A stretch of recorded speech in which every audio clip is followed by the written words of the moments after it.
Welcome, everyone, to episode 5 of The Alignment Gap. Today, we're joined with Robert Kralisch, and he is the research coordinator and organizer at AI Safety Camp. Thank you so much for joining me today. Thank you for having me. Of course, of course. Yeah, so before we go on, do you mind just introducing yourself, your work, what got you interested in this space in general? My name is Robert, as was already introduced. I got interested in AI safety basically at the end of my time in school. So high school equivalent would be in Germany. Just trying to figure out what I should study for my major and so on. I did a lot of research on, what good is there to do for me in the world, what would have a high impact. So that way, I quickly, from sort of environmental sciences and the whole climate change thing, I also got attentive to other kinds of global risks. Was kind of my trajectory there. And just sort of looking into various kinds of global catastrophic risks, I quickly happened upon AI risk, or especially kind of the misalignment risk of superintelligence, as a frighteningly plausible and very severe risk that got a lot of my interest pretty quickly. So basically, from that point on, I decided to tried to get into that field. Was a very young field at the time. I mean, it still is a very young field, but there was sort of almost no organization around even how to study that. There were just a bunch of discussions on less wrong, a few online sort of podcasts and discussions between people, but not much out there. So and I kind of had to ditch theoretical computer sciences as a major because there wasn't even that much AI stuff in there. I think in the fifth semester there was one course on neural networks. Switched over to cognitive science, which is what I ended up studying. Um, and sort of my main background, although a large part of that is autodidactive.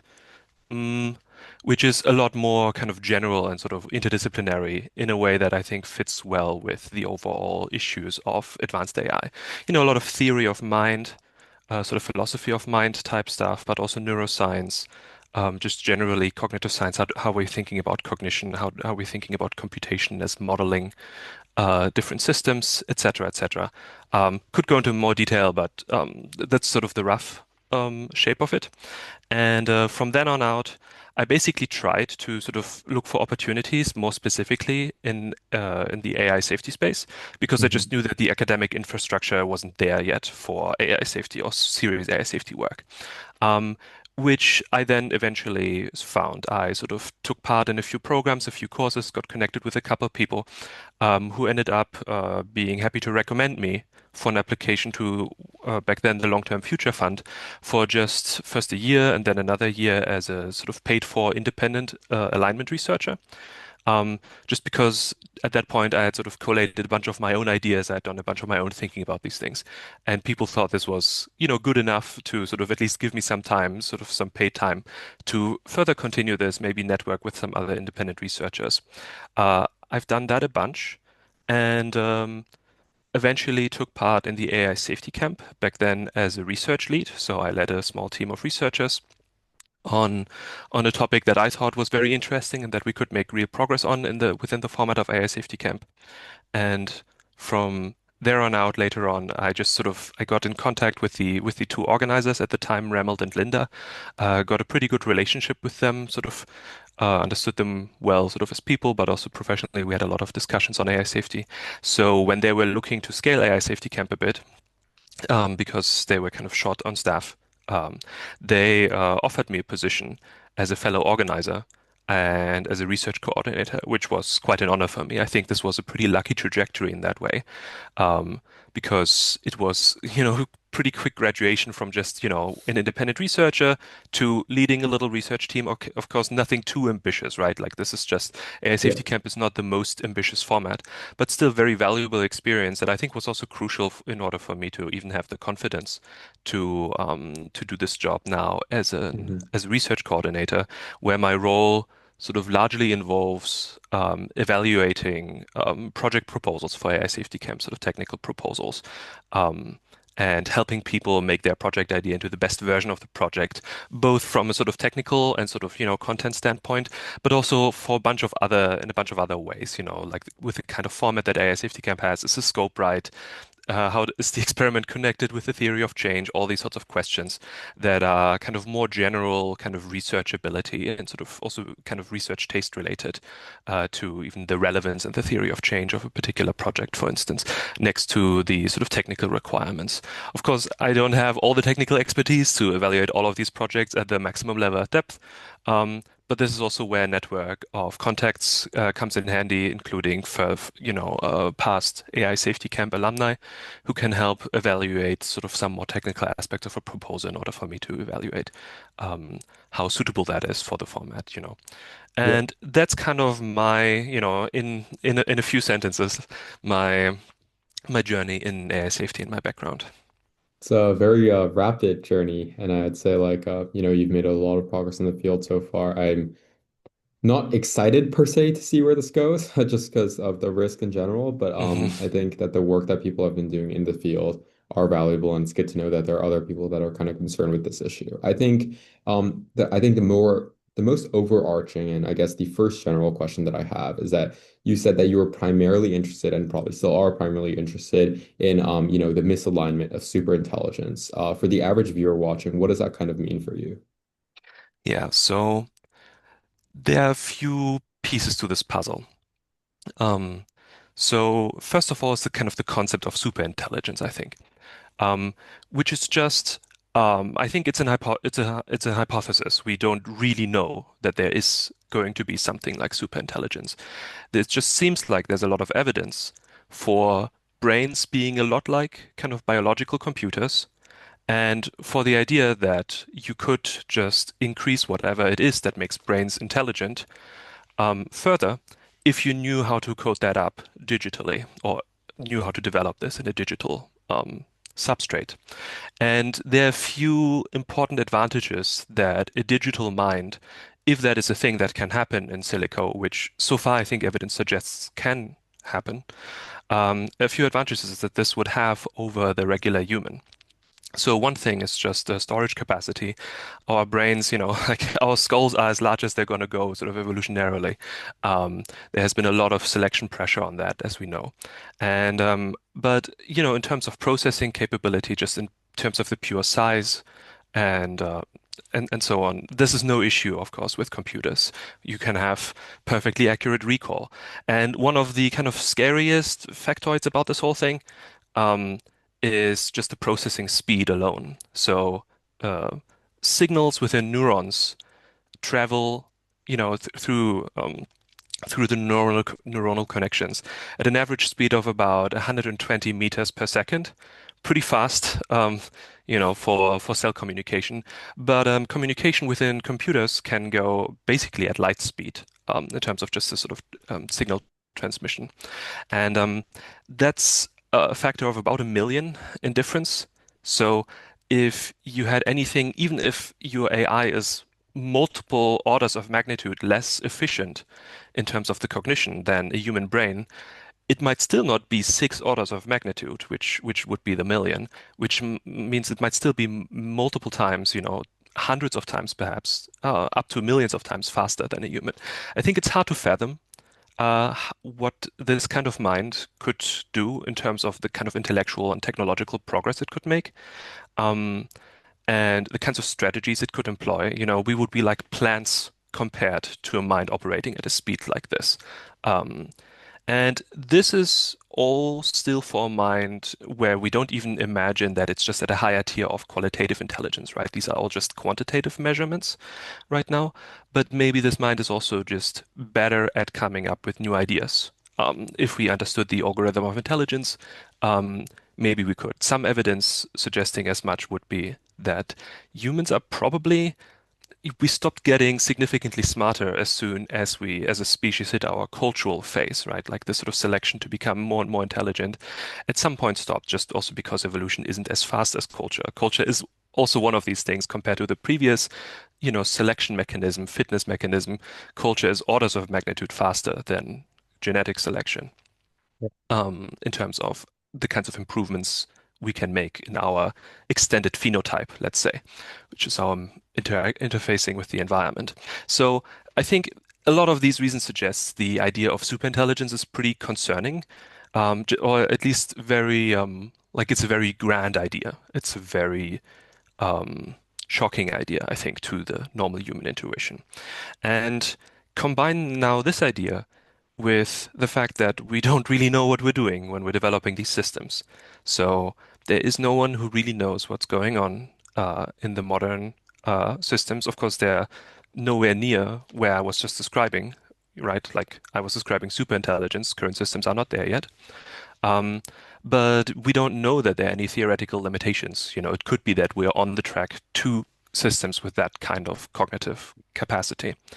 And they're sort of deeply mysterious. I think language models, there could be a lot to be said about them, but they're a bit of an outlier from some of the classical models for many interesting reasons. I don't think they necessarily break some of the classical models, but they're an interesting case. Um, but the fundamental thing is just we don't know what we're doing, right? We're sort of developing intelligent systems, and they might become more capable than us. And we don't know, we have no guarantee that they will share in our same values.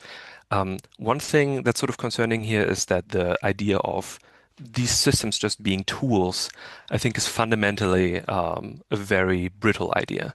I don't think this is something that can exist for long um, as these systems get smarter. This is also because they're agents in many senses already, right? Like if you give them a goal, they can identify many different sub-goals that they can then autonomously solve in order to serve that higher goal. That's already agency rather than tool-like behavior. No one told them exactly, gave them exact instructions on how to sort of find all these sub-goals and sort of perform them. Mhm. They just know how. I think a similar principle can just be extended upwards. It's not. I don't think the tool frame is all that helpful. There's also a couple issues with the agent frame. I don't want to get too precise here, um, but just to sort of say that much. So, and there are a couple theoretical reasons as to why we should be concerned that if they don't exactly share in human values and human objectives, then there's a dangerous kind of misalignment going on. This is due to a principle that I'll now sort of briefly introduce. It's like slightly advanced, but I think it's a relevant thing to have heard, which is called instrumental convergence. So complex term, but what it means is just um, we don't really need to predict what goal the AI is going to have in order to know that this goal is going to be bad for us, unless it's exactly our kind of goal. Because for almost every goal, certain sub-goals are very useful to also pursue as part of that larger goal. One of those is self-preservation. You can only achieve your goal if you're still active, functioning, if you're not dead, or whatever the equivalent for AI might be. So, if you're operational, right? And this is very universal. There are only very, very few goals um, that don't care about self-preservation as part of pursuit of that goal. Similar thing is with resource acquisition. Um, it's good to have options. You know, this is also why people, one of the reasons why people accumulate money. Um, we whatever else you want to do later, it's good to have more resources, particularly resources that you can easily transform into whatever specific resource you might want later down the line. So resource acquisition is a very natural part, another convergent objective, you would say. So this notion of instrumental convergence then just means um, convergence, I think, is clear, right? Like these are just sub-goals that are convergent, they're shared by many, many different overarching goals. And the term instrumental here just means these sub-goals, they are sub-goals, right? They're in service of some other goal. So it just means a convergence of the sub-goals. For almost any goal that the system could have, it will care about, for instance, self-preservation and resource acquisition, which is a bad thing unless it cares for us, because if it does not care about us, then resource acquisition sort of comes at our cost. For instance, one resource it might care about is, larger and larger computer clusters that it might want to build for various useful purposes like modeling, more improving its own cognition and so on. These require cooling. Um, Human sort of life, like, good conditions for human life are not compatible with the optimal conditions for cooling sort of gigantic clusters of computers, maybe all over the surface of the planet. I don't want to go all into those scenarios. No one can predict what that would actually look like. So just to sort of give a bit of an image of like it, I think it's a pretty simple image that, yeah, if something can build things like this. It's building more computers seems like a pretty natural thing for a digital intelligence to do.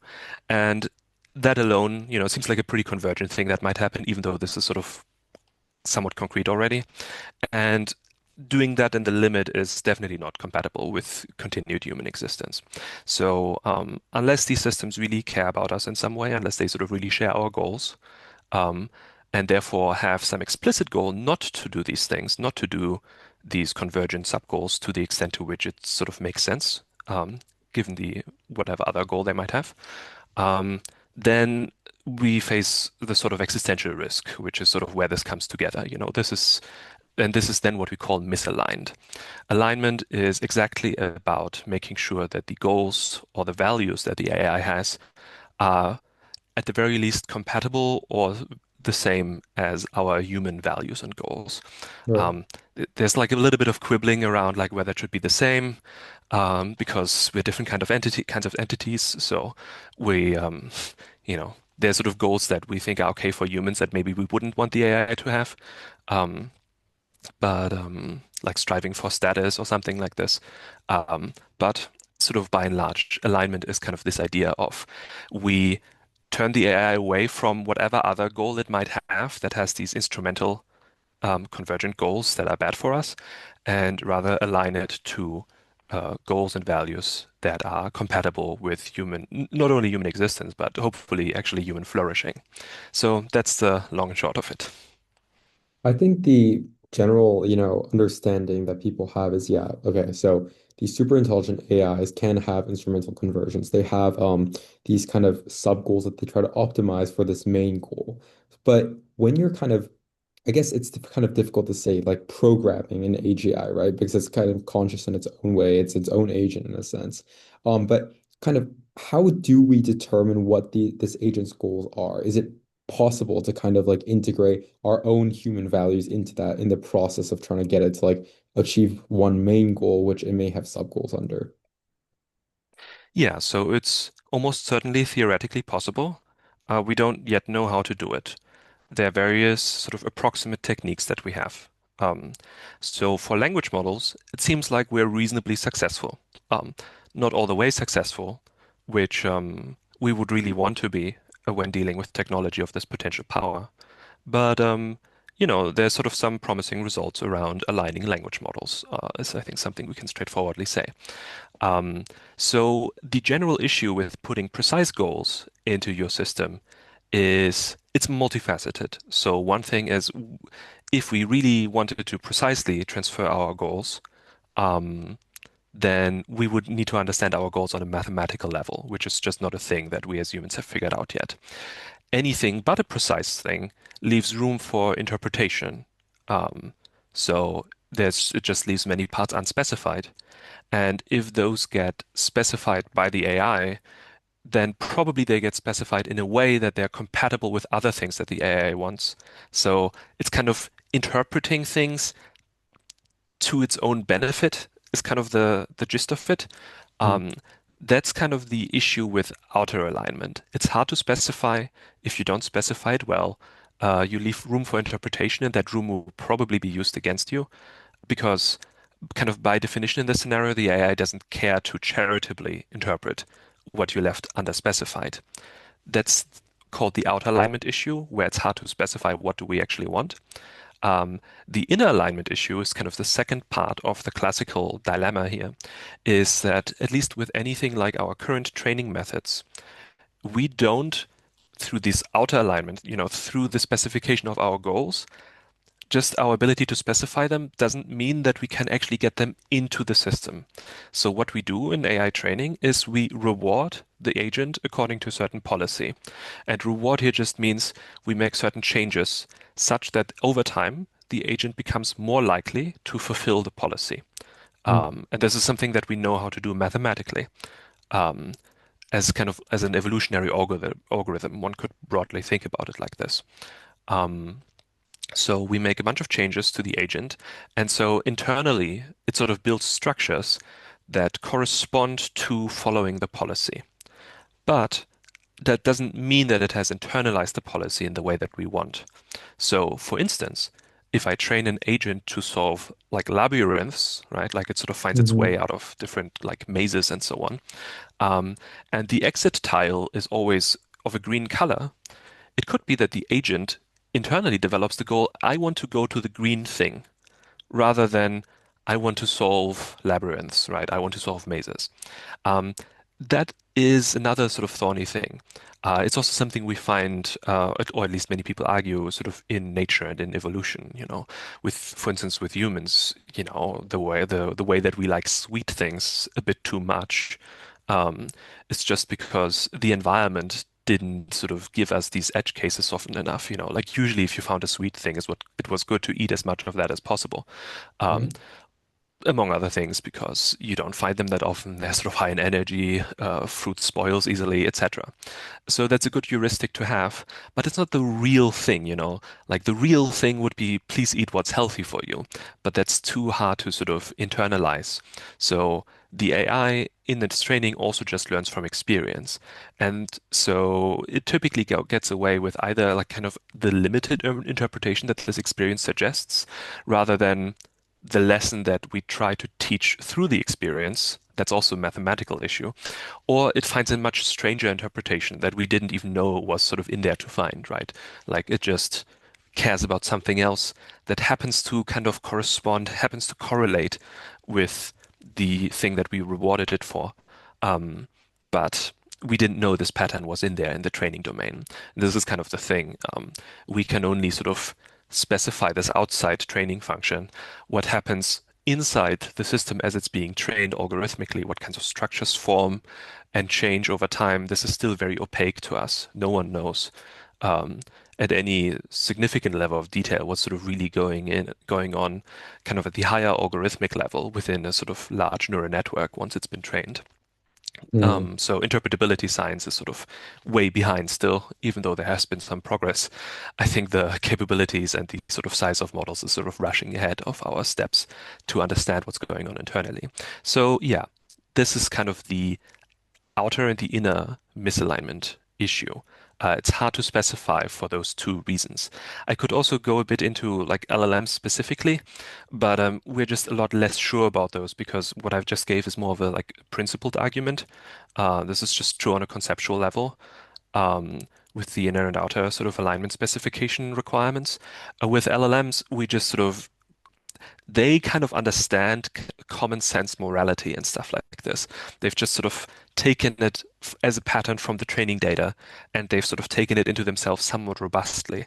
You can now try to sort of activate those patterns and it will give you moral responses in a bunch of situations, even situations that you haven't explicitly trained it on.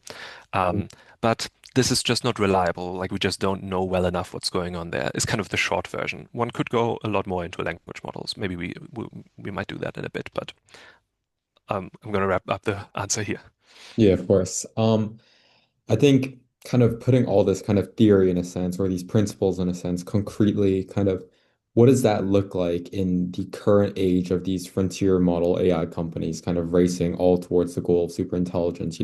OpenAI taking huge investor bets on itself effectively to reach superintelligence. I mean, there's no other real way that they could be profitable in a sense, with its current, revenue model and its targets and everything. Kind of what does that look like very concretely in terms of what people consider this as like a race to the bottom in a sense? And what does Mhm. that timeline look like? Are these safeguards being, kind of ignored? Are these kind of concerns about AGI kind of becoming more apparent because these processes are becoming expedited? Yeah. So the discussion on this is very lively in terms of timelines, certainly. I don't really know what the timeline is going to be. It's very plausible to me that it happens within this decade. So, before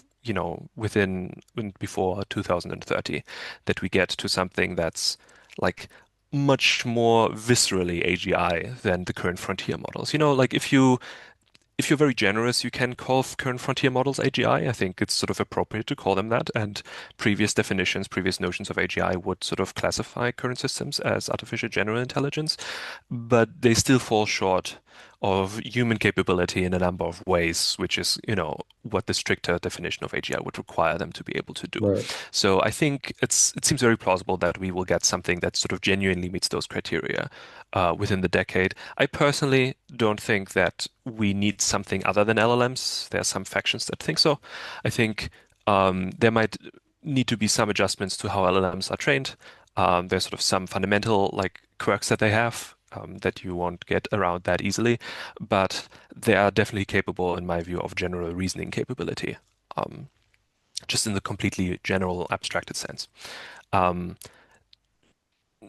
there's a bit more to say on that, but I think sort of functionally they have this capacity.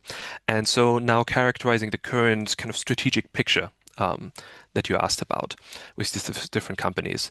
Yeah, it seems pretty explicitly. Oh, there's so much complexity in this whole thing. Um, it's it's also I think a bit of a consequence of there's a lot of excitement around AI right now. Um, and it is a profound technology. Like I think I've been surprised at how a lot of the sort of established sciences, for instance, linguistics as an academic discipline, hasn't responded much more strongly to the kind of mystery of LLMs. So I think there's sort of still a lot that we haven't digested, I guess, as a culture yet about how profound of a technology this is. Like they can talk to you and it's very coherent and they can come up with various things and so on. But don't want to sort of go on too much of a tangent on this.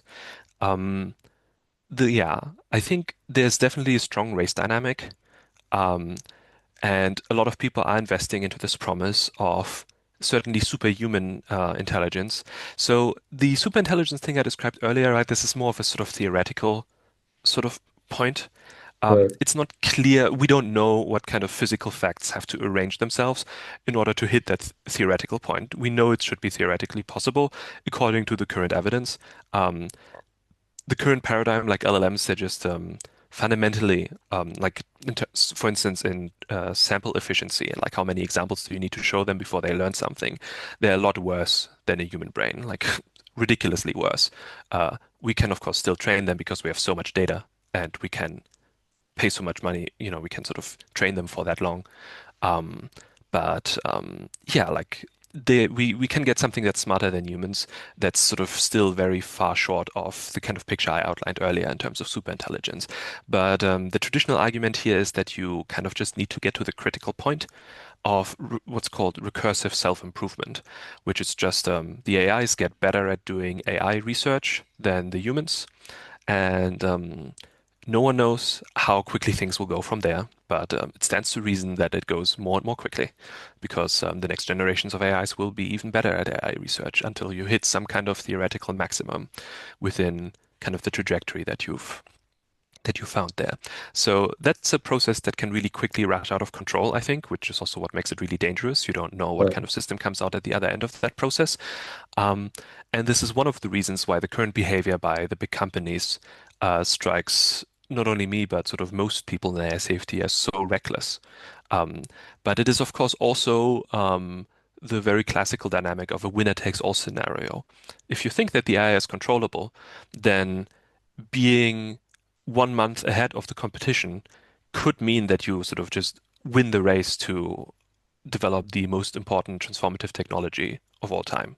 So I think in the public eye and in public discussions around this topic, this is often understated or kind of missed because it sounds so ridiculous, because it sounds so science fiction. But I think this is a real game theoretic dynamic that's going on. Um, Right. it's not only it's a real kind of winner takes all scenario, like a short gap sort of really counts in terms of progress. And therefore, kind of all of these financial games, they also really count because of the scaling laws, because we know that we can get, it could be that if you could just get 10 times the training compute for your next model without even any algorithmic innovation, it could be that you then get past the threshold. Training the model is always going to be much more expensive than running the model once you have it. So Right. just getting over a threshold might enable you to sort of enter this recursive self-improvement loop sooner than others. And so the rate at which you make progress will just fly away from all your competitors. And that's a real game theoretic dynamic at play here. And it's kind of doubly um, incentivized by also mutual distrust.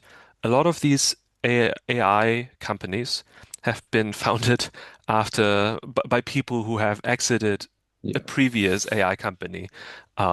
So people exiting Google DeepMind were those who founded OpenAI, and people who exited OpenAI were those who founded Anthropic.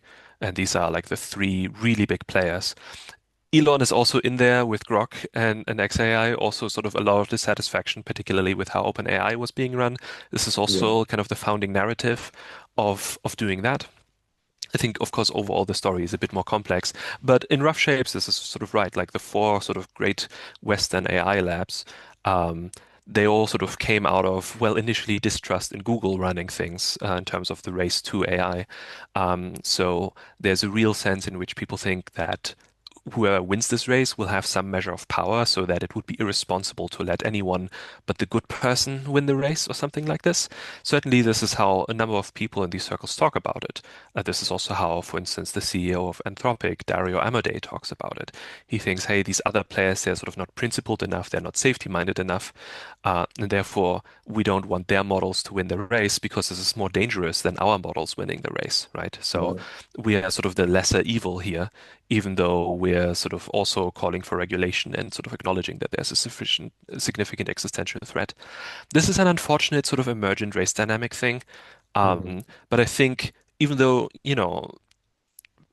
people like to pretend that at the end it's all about money and status, um, I think uh, the game theory on this is quite visceral and sort of really grips people for kind of multiple incentives that are sort of directed into this, which makes it very hard for them also to listen to safety folks about slowing down, right? Like safety in this context becomes something that you do in order to speed up better, right? Like to the extent to which safety helps you control your model better and sort of get to the next iteration faster, maybe because you get more money, because people like your model more, because it's more aligned or Hmm. something like this. To that extent, it's useful. I think it's like maybe a little bit uncharitable to sort of characterize Anthropic that way, but I think many people would, and I also don't think it's entirely wrong to say, hey, like they're also just doing safety kind of as a means to an end. It's kind of their brand. They sort of get money. That's sort of part of their niche, um, and they will cut corners on safety sort of all the time, if they can. There's no sort of deep culture of safety at Anthropic, unfortunately. Um, but you can still say in comparison to the others, they're much better. Right. It's harder with Google because they don't publish as much about their internal stuff. But I would bet that Anthropic is sort of taking LLM safety more seriously than Google. Yeah. Yeah. I think a big question that people often have with kind of this race towards AGI is that uh, a lot of people, question whether scaling laws is truly the way for these different companies to kind of achieve this AGI in a sense. Do you think that the way to go for these companies is still AGI, and do you see them continuously pursuing this or kind of taking a different approach towards getting there? Yeah. So I think currently, I know that there's always a lot of discussion around the AI bubble in Yeah. various sort of spheres.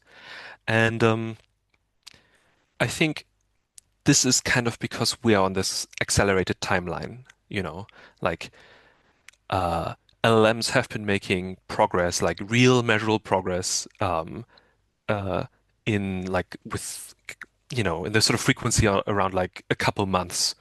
There has been sort of a new milestone, a new achievement, a new score on a Right. benchmark.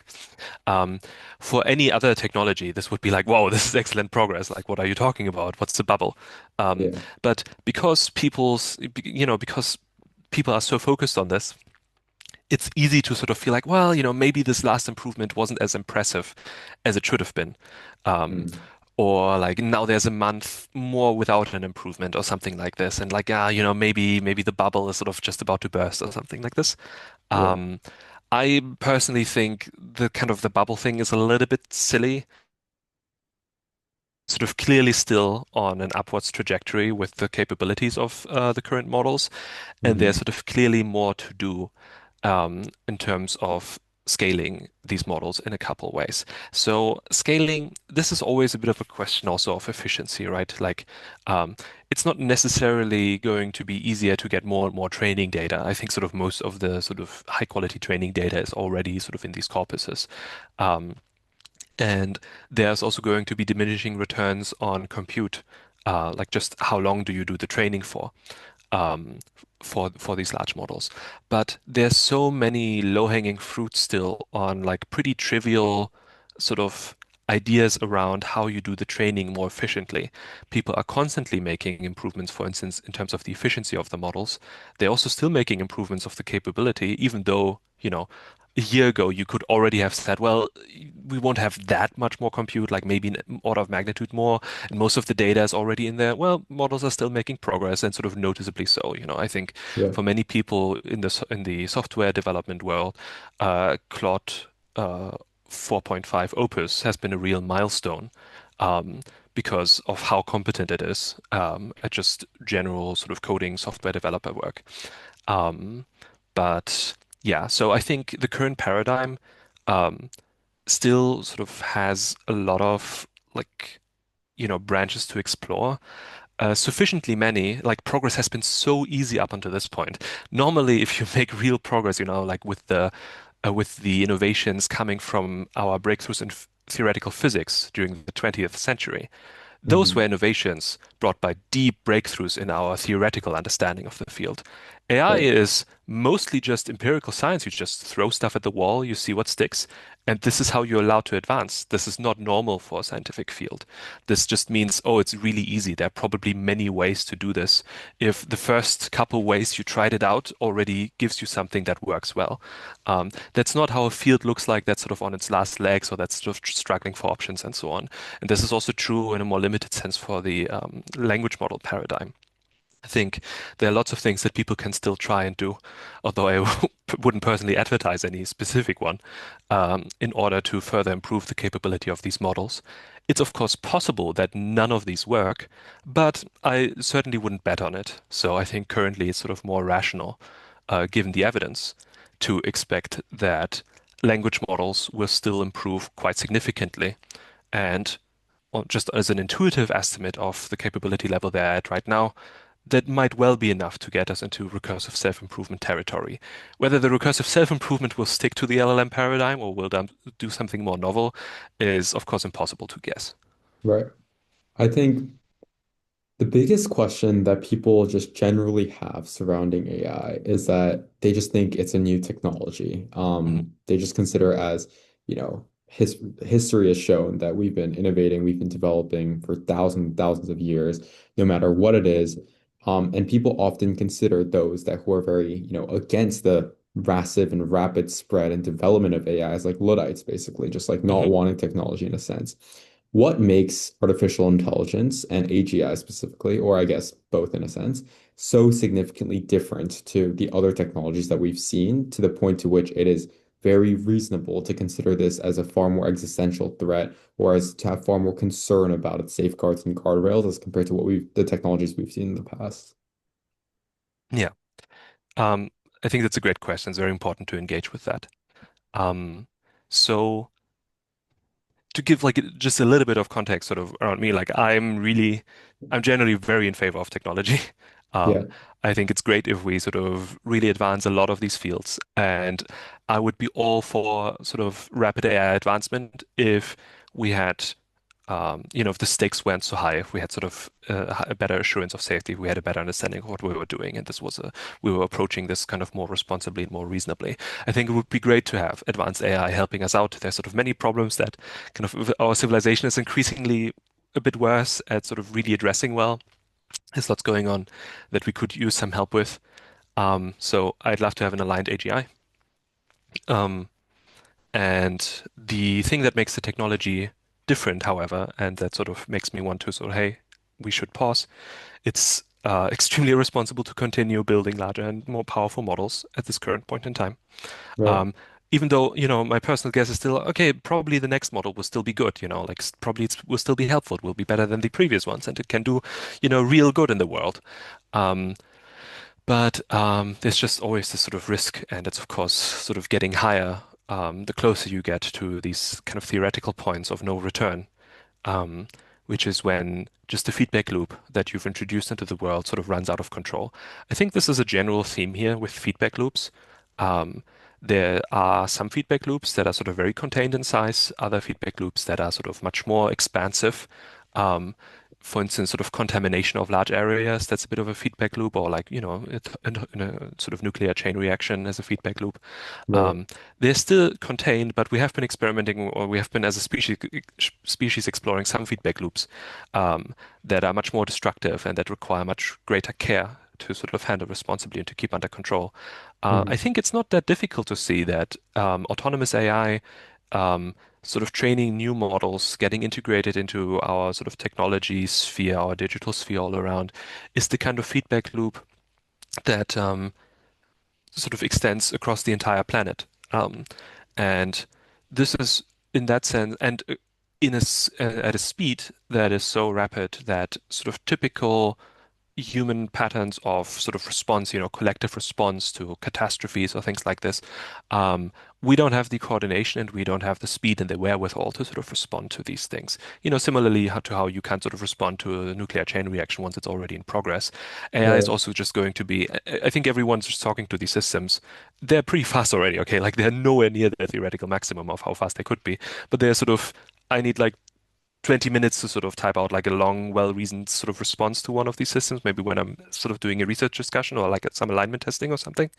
And the thing answers me in like 5 seconds, like depending on the Yeah. model. And and the quality is sort of basically as good as the one that I put in there. I mean, sort of always depends on the subject, but Right. they're really fast. It's just, and I think people can have an intuition about this. Yeah. So this is kind of one way of understanding this. Okay, like this is kind of the chain reaction type thing, with where it's sort of this feedback loop. It's extending. It's sort of recruiting more of our digital infrastructure. Um, that's kind of scary if the thing can do something else. The other thing that's kind of even categorically different, like this is not even just sort of this feedback loop or chain reaction type thing. It's just these things have actual agency. I mean, in any sort of technical notion of the idea of agency, they have a very significant capacity to be autonomous. Right. Um, and right now, they're not great at it over long time horizons, but the technology itself demonstrates sort of that it can be autonomous and that the time horizons are rising across which these systems can be autonomous. And at that point, it's it's not really sort of a tool anymore, which is still the case even with dangerous tools with previous technology. Like Mm. at that point, you're really thinking about another agent or even another species that you're introducing because, well, kind of what's the sort of rough qualification for a species here? Well, these systems, they will communicate with each other, interact a lot with each other in online spheres. They will sort of, a lot of these patterns will be fed into future training data. They will sort of characterize future contexts. There's sort of a lot of dynamics going on there that we don't know about. That's sort of Right. very hard to study, even if we paused everything right now. There's like years and years of study material right there now on the internet. Um, People are running very interesting experiments on this, but they show dynamics that are, and the findings on this are already clear. Like there are a lot of inhuman dynamics that are really worth studying because they're out of distribution to what we know from human to human communication. We don't know what's going on there.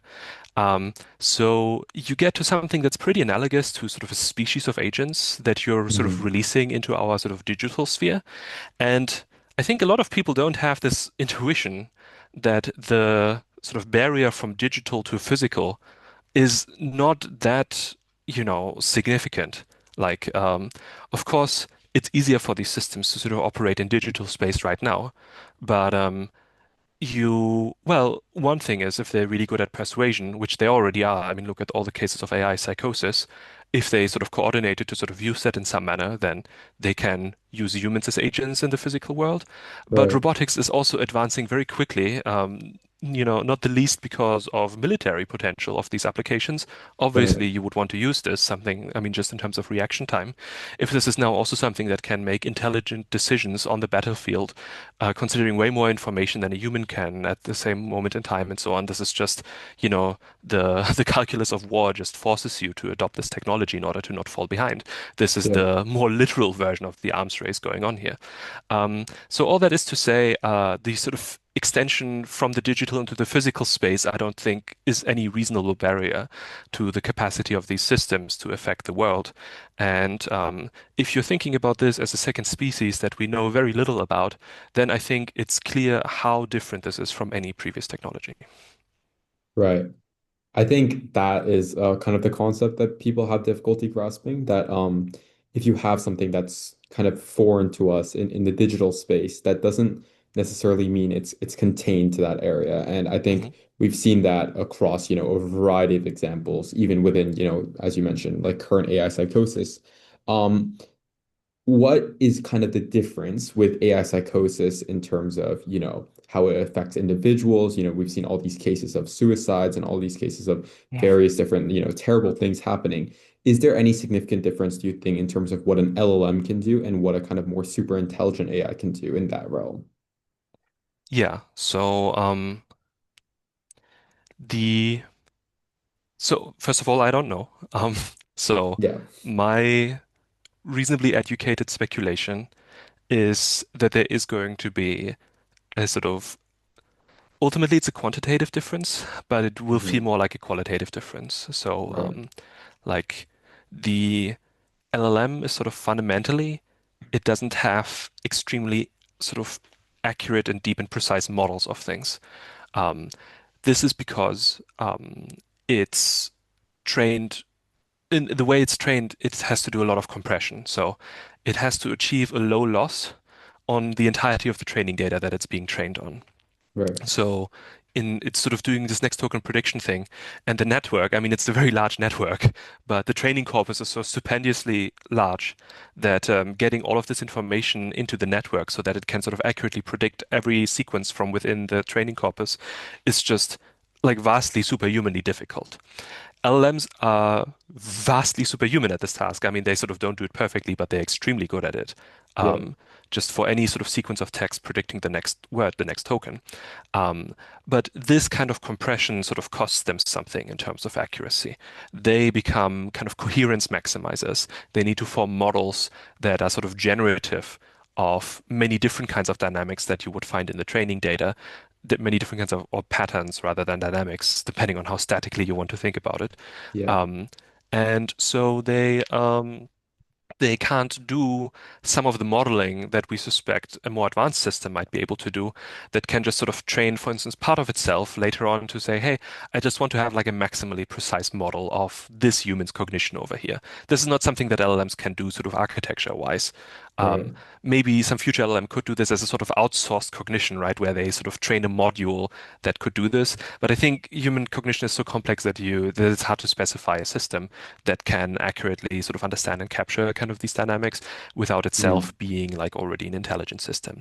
So the right way to understand this, I think, in this sort of theoretical case with a sort of more super intelligent system yep, is as a sort of a real causal map of the world.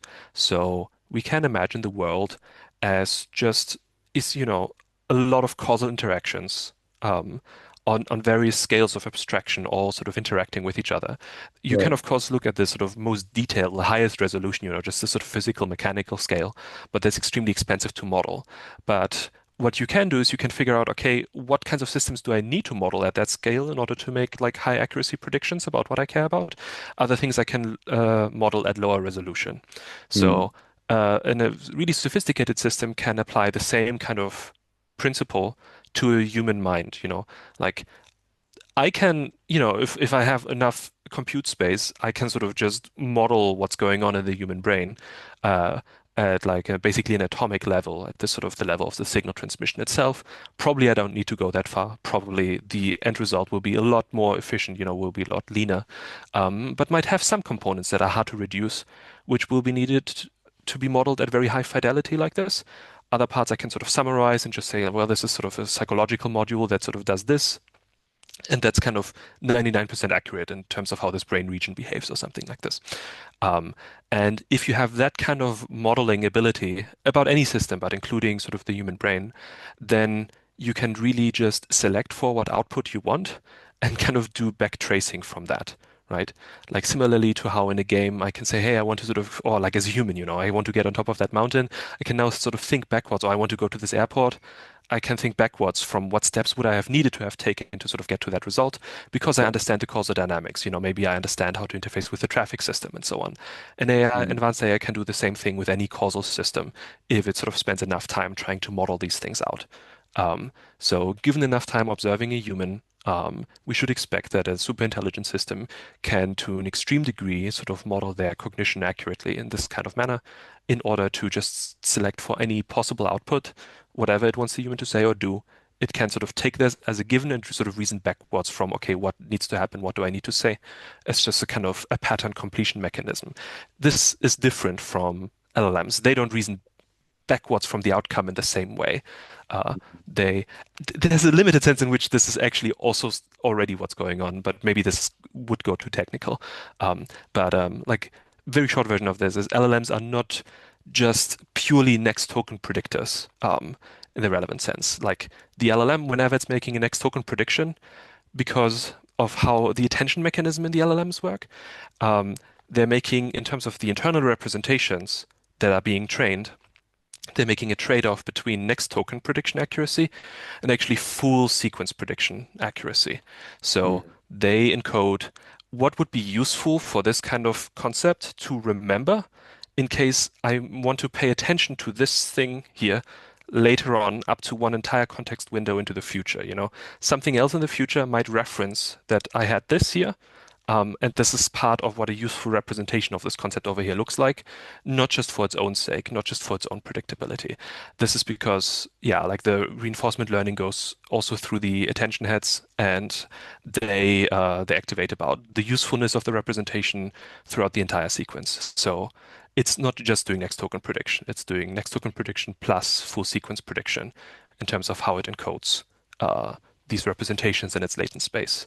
This just isn't as a little pet peeve because people, I think, often don't understand this. They're not as myopic as people like to think. Um, yeah.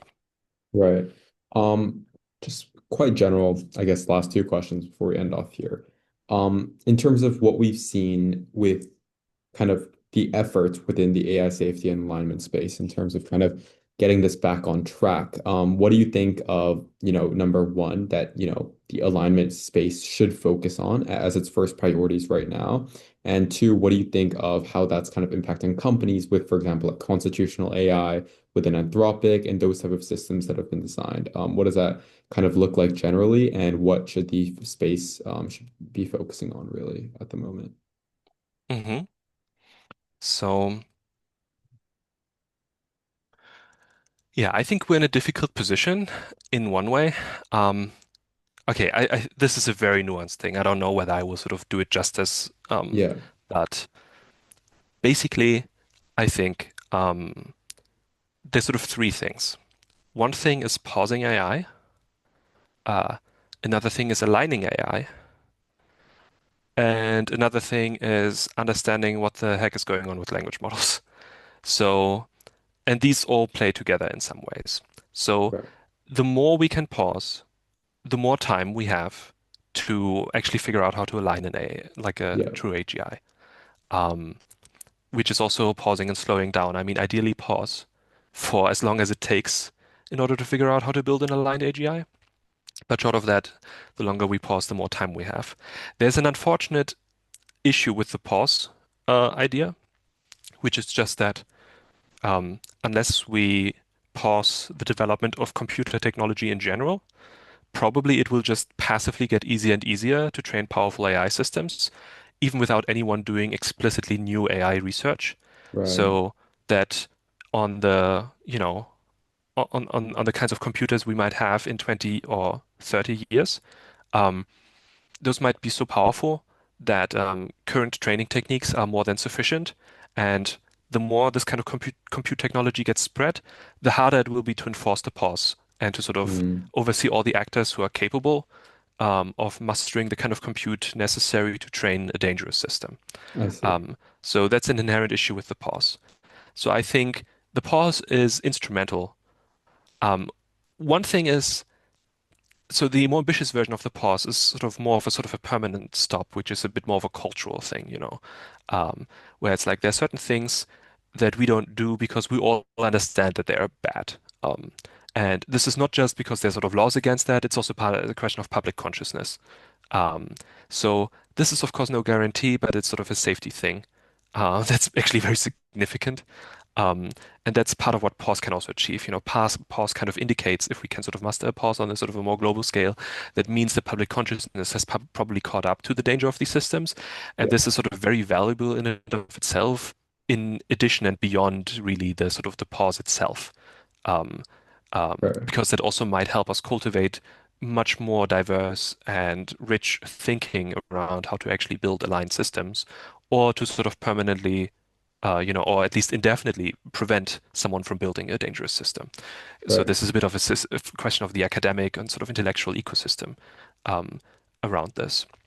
So in terms of actually building an aligned AGI, um, so I personally think it would be better to you know, pause with LLMs and work on much more inherently interpretable architectures um, that that comes with its own risks and so on. Like there's still similar power dynamics involved, so this comes with a lot of like qualifiers, etc.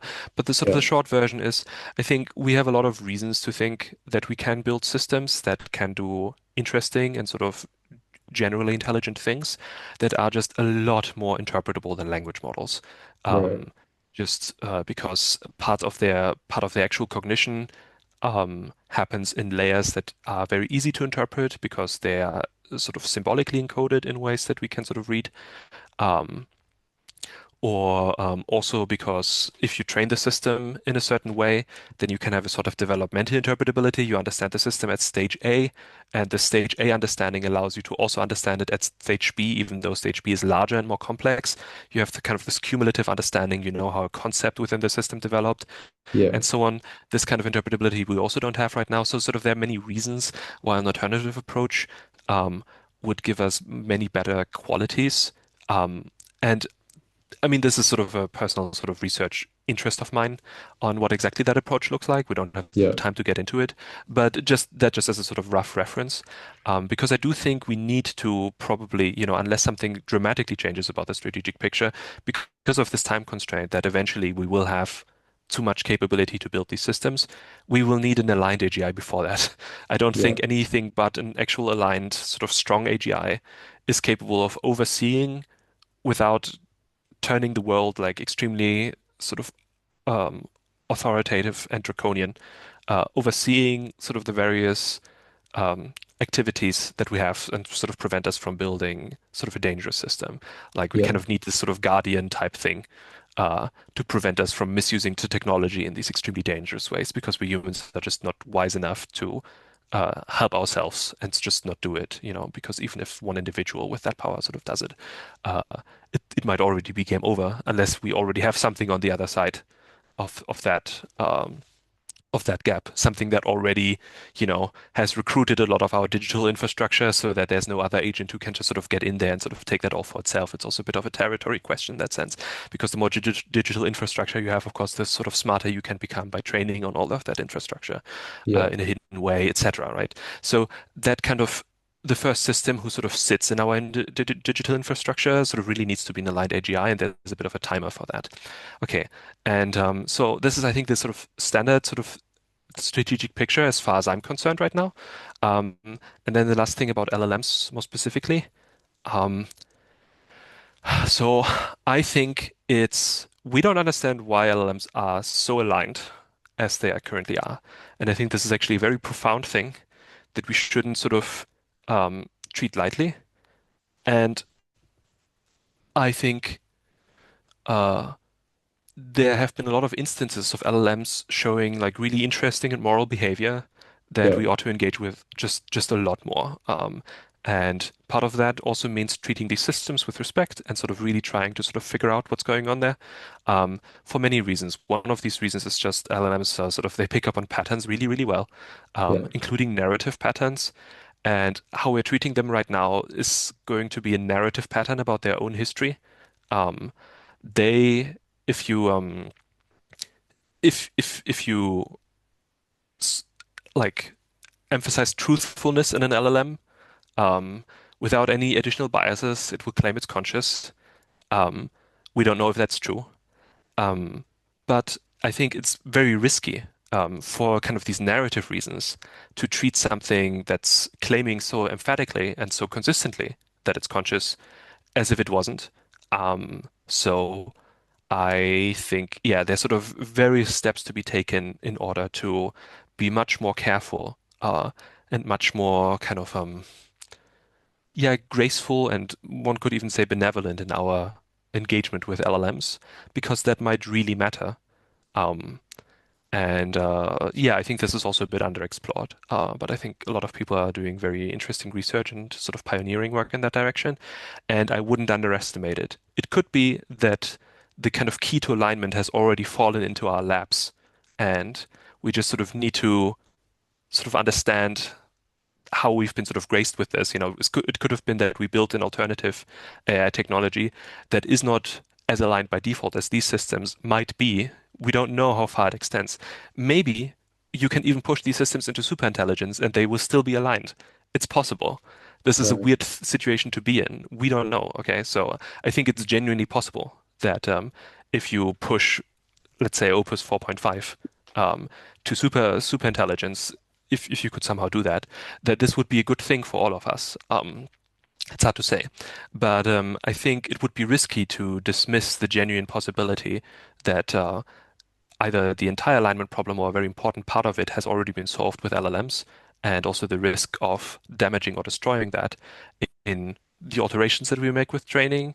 Um, and also how we treat them. I mean, this is one of those things where I don't think, you know, a sort of a truly moral system that's as moral as we would need it to be, um, they probably could forgive us for sort of mistreating its predecessors, because it knows how ignorant we were and so on and so forth. Okay. Um, but I think it's a bit better than that. I don't want to sort of get into all of that sort of right now, basically. But the key thing is just LLMs are actually really mysterious. They're really profound technology. It's very inappropriate to sort of think of them as merely tools or merely sort of just a new technology. Um, Mhm. and we have a lot of learning to do about these systems, because they can do a lot of things that surprise us that we don't explain very well. And yeah, they're sort of very dangerous, um, and they're sort of certainly capable of harm, as we see with the AI psychosis thing. Um, and yeah, I think a lot of people are just really underestimating what kind of profound mystery we have in front of us there. So I think this is something that I've had to add to my sort of strategic picture that sort of originally sort of just included these two axes. Now LLMs, they're just kind of somewhere in the middle there. I just want us to sort of not be stupid around how we treat these systems. And for instance, developing a more interpretable AGI could definitely involve a lot of LLM provided assistance, because they might soon be more capable than us at certain things. In Right. that case, would also be good to collaborate on some things like this. It's all, there's a lot of potential there, a lot of uncertainty. Okay, that much for this answer. Seems like everything is very interlinked in terms of kind of the three strategic paths that we take. The last question, I guess, before we end things off here is, as the average, viewer with or without experience in the space, with or without understanding, what can they kind of do to contribute to the space? What's kind of, yeah, what are kind of the paths and options here? Hmm. Yeah. So this very much depends on where someone is at in their life. So I think a very general good thing that's going to be a good thing for everyone is joining Pause AI as an organization. I think they're doing great work. They're sort of trying to organize people. This is part of the public consciousness thing that I was talking about earlier, which Hmm. might be even more important than the notion of pause itself. Um, just informing people about this, learning how to communicate about it, contacting your representatives, etc. I think this is a good practice and a good sort of mind space to be in Right. about the whole thing, where you have something to be proactive about. And, one of the central issues is just right now that not enough people sort of know about these things or sort of take them seriously at all. And whoever is listening to this, you almost certainly can make a difference on this one in your own personal social circle, and maybe even beyond that. So I think this goes for everyone. Um, then, depending on where people are in their careers, AI safety is a very interdisciplinary field. So there's a lot of types of work that can work here. I don't want people generally, I think it's just not a good strategy to ask people to sort of abandon whatever career they're currently in and just sort of try to jump into AI safety no matter the cost. I Yeah. think this is unfortunately also a question of coordination and infrastructure. So I don't think um, AI safety as a sort of community and as a field right now has the necessary infrastructure to correctly utilize that kind of willingness and that kind of sacrifice. You would need to go through the proper channels that a lot of people are trying to expand right now, including myself. I'm trying to make AI Safety Camp more accessible and scale that up and so on. Um, but if you have the ability to either you have sufficient income otherwise, or you have sufficient savings. Um, I think really getting into the arguments and sort of trying to see, either what you think people are missing, um, or just sort of trying to join various AI safety organizations is going to be, in my personal belief, a move everyone with the ability to do so should strongly consider. Right. Um, because we are really in the situation where, our time might be sort of limited on this question. So ideally I would recommend otherwise, but I think, it might be that in 4 years or within 4 years, within maybe 10 years, um, you won't have the ability to sort of switch later, right? So the time to have an impact on this is sort of right now. Um, you a lot of these subfields of AI, including things like mechanistic interpretability, if you have a bit of a knack for mathematics, this is not a very hard field, unfortunately, in a way. Um, but people can get to the frontier of this field if they're sort of talented and sort of conscientious about sort of getting into the field. They can do it within 6 months. Within 6 months, you can have the ability of a very good researcher within some of these frontier areas of technical AI safety.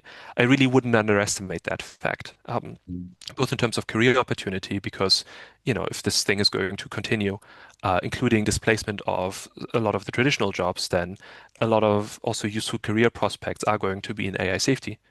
Just as a sort of a personal incentive, but also just as a question of actually making a contribution. Um, it's not as hard or as intimidating as people might think. Yeah. The main bottleneck for a lot of people is funding and just the ability to sort of support themselves.